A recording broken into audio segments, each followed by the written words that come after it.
घर की लक्ष्मी रोते हुए अच्छी नहीं लगती।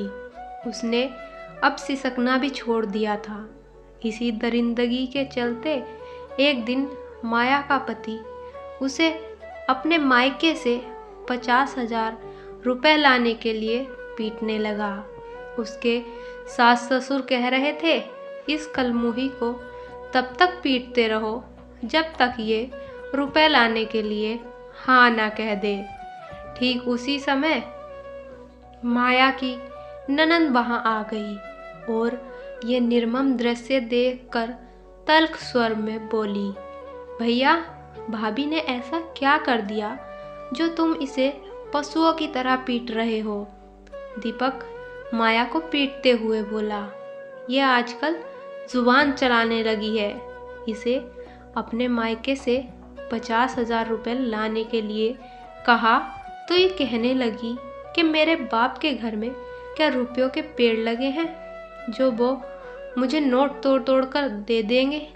तभी दीपक माया को छोड़ अपनी बहन की ओर अचरज से देखते हुए बोला,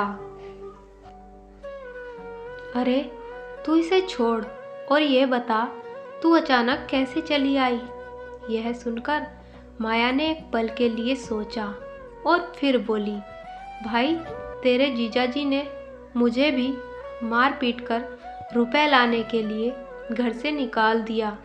इतना सुनते ही दीपक दांत पीसते हुए बोला, मेरी बहन पर हाथ उठाने वाले को मैं कच्चा चबा जाऊंगा। चल, तू मेरे साथ चल, अभी वापस चल। यह सुनते ही अंजू बोली, भैया, जब बहन की बारी आई तो तुम्हें कितनी पीड़ा हुई और आपने ये कभी सोचा है कि भाभी भी किसी की बहन बेटी है? इसकी ये दशा देखकर क्या उनका खून नहीं खोलेगा? इतना सुनते ही दीपक के अंदर का राक्षस मानो मर गया और वह रोते हुए बोला, बहन, आज तुमने मेरी आंखें खोल दी। मैं आज तक अपने घर की लक्ष्मी को ही पीट पीट कर अपमानित कर रहा था।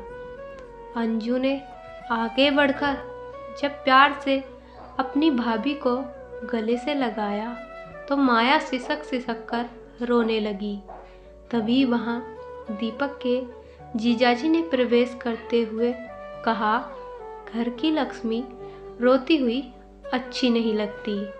अंजू को छोड़ सब उसके पति को विस्मय से देख रहे थे, जो दरवाजे पर खड़ा मुस्कुरा रहा था, क्योंकि अंजू और उसके पति ने दीपक को उसकी गलती का एहसास कराने के लिए ये सब नाटक किया था, ताकि उसे समझ आए कि जैसे उसे और उसके परिवार को अंजू के साथ हुए बुरे बर्ताव का बुरा लगा और सुनकर गुस्सा आया, वैसे ही उसकी पत्नी भी किसी की बहन है और उसका भी परिवार है। उन्हें भी अपनी बेटी और बहन के साथ हुए बुरे बर्ताव का बुरा लगता होगा और गुस्सा भी आता होगा।